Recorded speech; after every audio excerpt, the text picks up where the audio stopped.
There's a Chinese saying, Feng Shui turns like flowing water, meaning life's fortunes shift like the wind and currents. No one enjoys perpetual good luck or misfortune.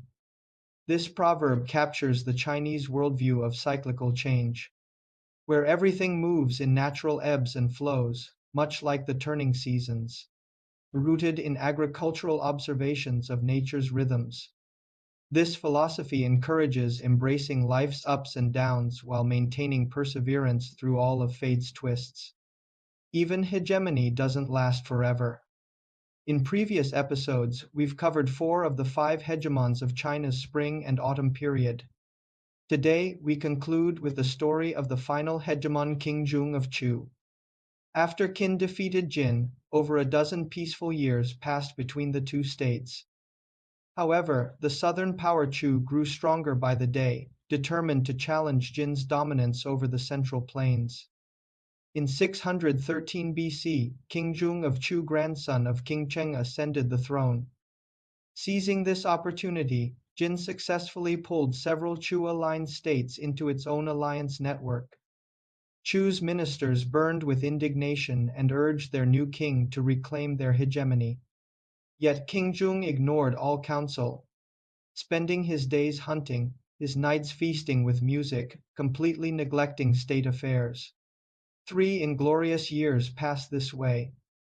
Knowing his ministers' disapproval, he issued a chilling decree: death to any who dare remonstrate. One minister, Wu Ju, could bear no more. Requesting audience during the king's revelries, he posed a riddle when questioned.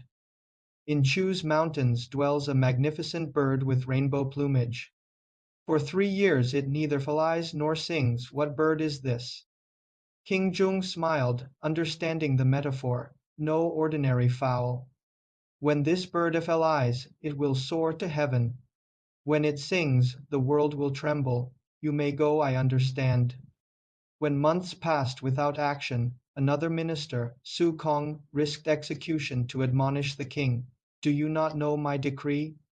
King Zhou challenged. Su Kong replied, I know, if my death brings your wisdom, I content. Moved, the king confessed, your loyalty is clear. Thereafter, King Zhou transformed.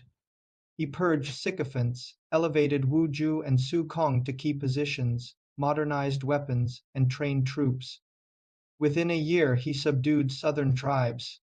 By the 6th year conquered Song.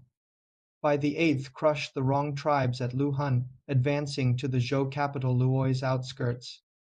His military parade near Luyi terrified the powerless Zhou king, who sent Minister Wang Sunman to inspect Chu's troops. When King Zhou pointedly inquired about the weight and measurements of the 9 tripod cauldrons, sacred symbols of Zhou authority, Wang Sunman deftly replied, true power lies in virtue, not bronze. Recognizing the Zhou still commanded nominal allegiance, King Zhou withdrew, appointing the brilliant recluse Sun Shuao as prime minister. King Zhou launched agricultural reforms, reclaiming wastelands, digging irrigation canals that nourished millions of acres.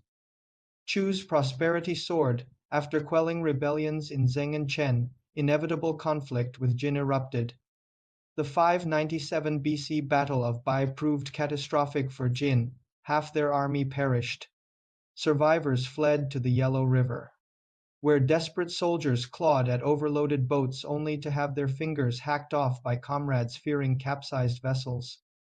Though advisors urged total annihilation, King Zhou declared, since our defeat at Chengpu, Chu has lived in shame. This victory washes that clean, no need for slaughter. His mercy cemented his hegemony. Thus the bird that waited 3 years to sing became the 5th and final hegemon, joining Duke Huan of Qi, Duke Wen of Jin, Duke Shang of Song, and Duke Mu of Qin as the 5 hegemons of spring and autumn. As you can see, historical China was made up of countless small states that fought endless wars against each other, gradually emerging into the China we know today. Over these thousands of years of integration, countless fascinating stories unfolded. I am a Chinese high school student, and in my free time, I create this video to share the stories that find most intriguing. thought-provoking and fun stories that will help you understand China better. If you're interested in China, have any questions about the country, or need travel tips for an upcoming trip, feel free to leave a comment under my video.